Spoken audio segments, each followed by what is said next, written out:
This one's on me. I knew better than to click on this film, and I did anyway. This is The Wages of Fear. Honestly, it was trending in Netflix's top 10 at the time, and I clicked on it. I'm John Stark from ActTheMovieGuy.com. I'm a blind film critic, so click that subscribe button because that's the true wage of fear, is not having a blind film critic in your subscription list. I know my voice is weird at this time period right now. I'm sorry, I can't help that.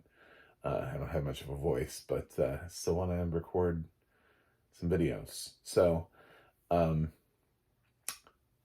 Wages of Fear. It's a great video for me too, because I don't sound very enthusiastic right now. There's nothing to be enthusiastic about here. This is this year's killer book club for me. It's going to end up being the low grade foreign language film that for some reason got audio description by Netflix within the year. And then I guarantee you they will have something that will have stars in it or is directed by some well-known director, and then they won't audio describe it. This has happened before with El Conde, by Pablo Larraín, by Bardot by Alejandro Inarritu, and Roma by Alfonso Cuarón. All three films, Oscar nominees, all three films don't have audio description. So, Wages of Fear does. It's French. Apparently based on a book, which is deeply concerning that somebody actually wrote this. And this wasn't just conceived as some sort of, I don't know, asylum version of an action film. It's not great. It's not awful. And I have to give kudos to the dubbing voice cast because I honestly didn't realize this was French. They were really good, and that's hard to do. Usually there's at least one person that can't read dialogue, and you're just like, oh my God, how did you get this job? Here, I actually thought some of these, I really did. There were a couple of people where I was like, well, I haven't heard of any of these cast members. I was really surprised because it looked like a whole bunch of cast members with non-American names, and I was like, well, maybe this is some Europeans, but they're all speaking English, and it just is shot weird. But then they're speaking better English than I expected, and the whole thing was weird for me. And then I saw afterwards, I was like, oh, it's in French. The audio description actually reads a couple cast members' names, and then it says the credits continue in French. So, that's one of the key giveaways to me at the time was, oh, my bad. And then when I backed out, it said like genres. It was like French movies based on books or something like that was the weird Netflix genre. It's an action film. There's like a terrorist plot. They do a lot with, it's really slow.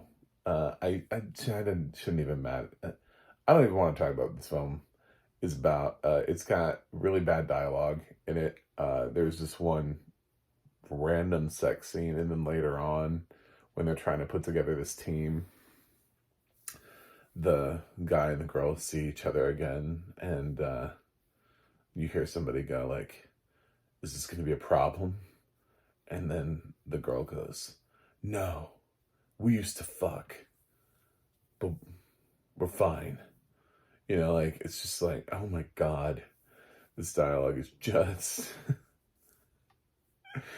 Anyway, yeah, and I don't know,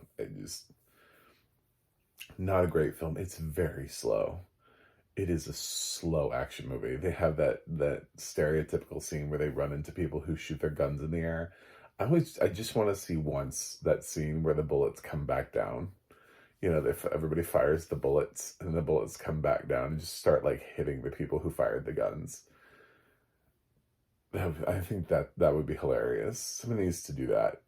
Um, anyway, so yeah, it's a like a terrorist plot thing where they have to stop something from being delivered or deliver something to being. I don't know. Okay, there are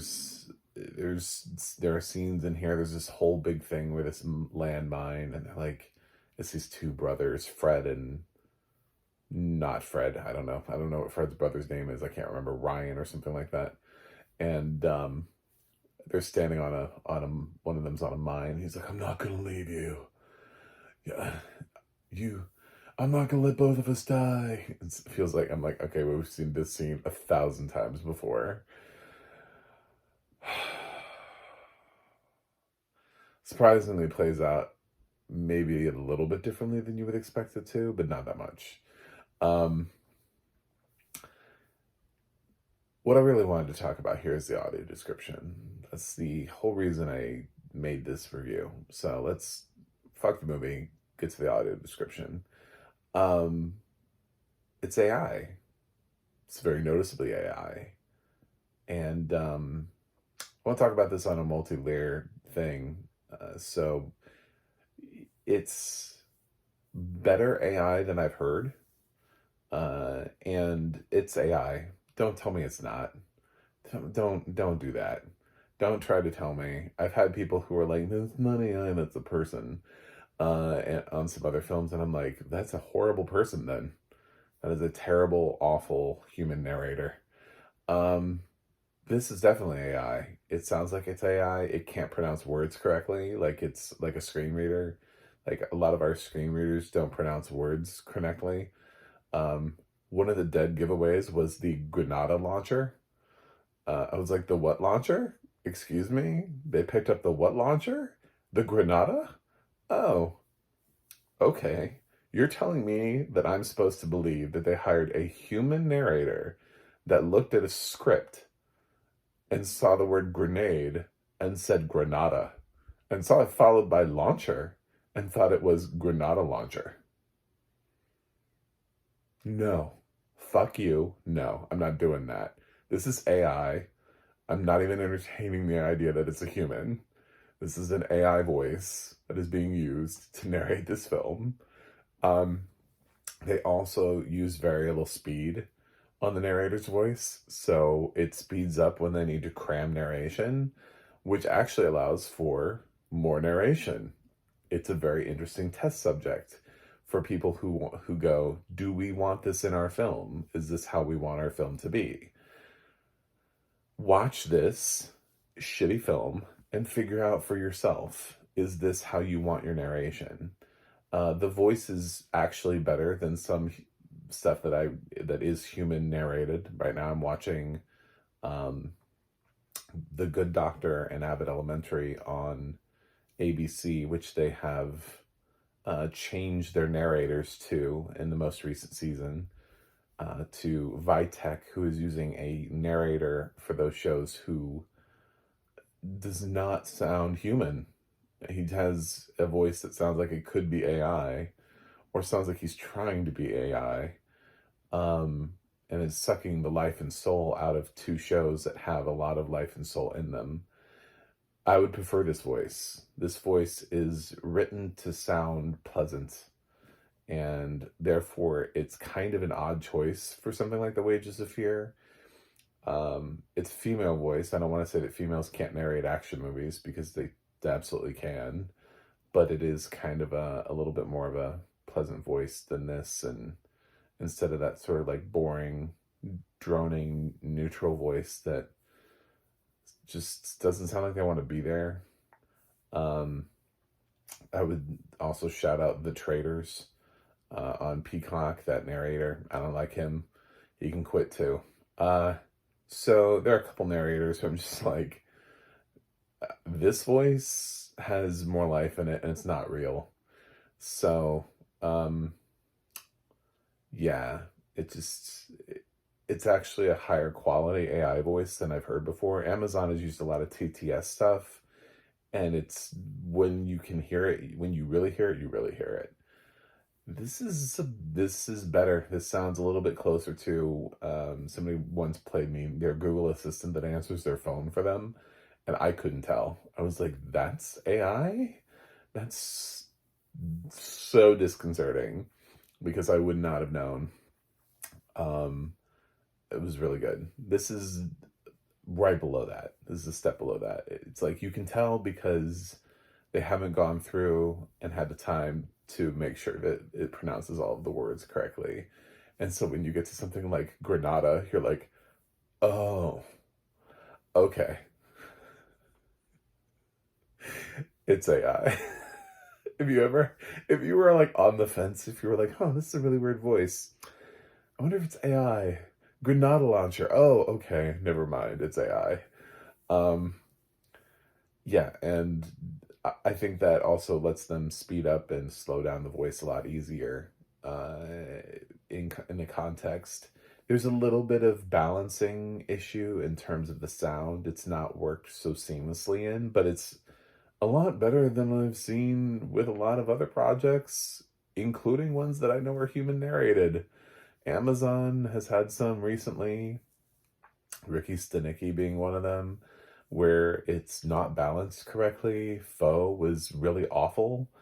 Um, I'll shout out Trolls, the original Trolls. I watched that recently to catch up on all three films, and that film just narrates through all of the songs, and it becomes kind of like a cluster when you get through it. So this is much better balanced. There's only just a little bit of flipping into it. Like you can hear just a little bit of cutting the sound out. There was also an Expendables film that I watched that was really bad at cutting at the sound dropped out anytime the narrator needed to speak. So yeah, this is not the worst thing in the world. Which is I feel like I'm not supposed to say that because it's AI and it's like AI is gonna take over the world. Um, it didn't bring anything to the project though either, so there's something to be said for that. However, this is a project where I would argue I don't know that anybody can bring anything to this. This is a shitty film. It's a shitty French film with dubbing that stars nobody anybody's ever heard of, from a director nobody's ever heard of. Somehow it's trending. I maybe more people read the book than me. I don't know how this got into the top 10 on Netflix. Um, but I guess this is the kind of thing that you could use it on. I'm for describing more international content. So if this gets more international content described, um, if they're too lazy to put actual narrators on these things because Netflix has so much international content, and they're like, well, I mean, I really want to see Roma. I really want to see Bardo, and I really want to see El Conde with audio description, not just an English dub track. So, if this is all they're going to offer me so that I can watch international films on Netflix, then at least I can watch them, because right now I can't. They're not accessible to me at all, and it's unlikely that they ever will be. There are a whole bunch of TV shows that I've seen drop that I've really wanted to watch, and like the Korean show All of Us Are Dead. I think that's the name of the show. I really wanted to see that, and I can't watch it because it doesn't have audio description. And I have sighted friends that watched it and thought it was really cool, and I'm like, fuck me, I can't watch it. So um, there's stuff to work with here. Somebody needs some feedback. We need to be able to. Then at every point, you need a quality check. You have to have quality check. Even if you're using AI, there still has to be, somebody should have caught Granada launcher. Somebody should have caught that. You know, just have somebody watch the damn film before you put it out. You never know what you're saying. Otherwise, like if you're not having somebody actually watch and listen to what this thing is and approve it, as a QC, I mean, we QC all these other project like non-films. They all these other products that are put out by companies are all quality checked so that they don't break and kill somebody, so that a child doesn't swallow all the many parts and then die. Um, you don't know what your AI might actually say. It might actually have reverted into a racial slur, you know? That's totally possible. That's why you quality check. And I have a really hard time believing that anybody quality checked something with Granada launcher. It's just not a thing. So you can, there might be a place for this, but not if you're not going to quality check it.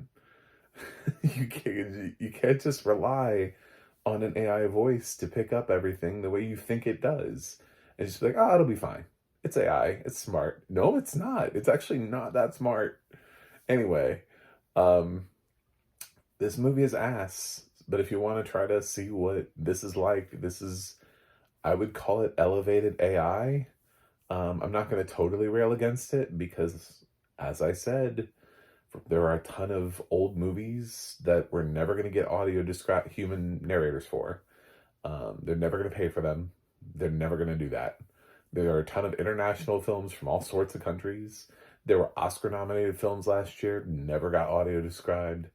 And if this is a cheaper option and gets us broader content on fringe things that would never be audio described otherwise, I don't have a problem with that. However, I do have a problem if they're going to do it without quality control, because you never know what it might actually say. I'm going to give The Wages of Fear a D. It's a pretty awful film, and this audio description is uninspiring.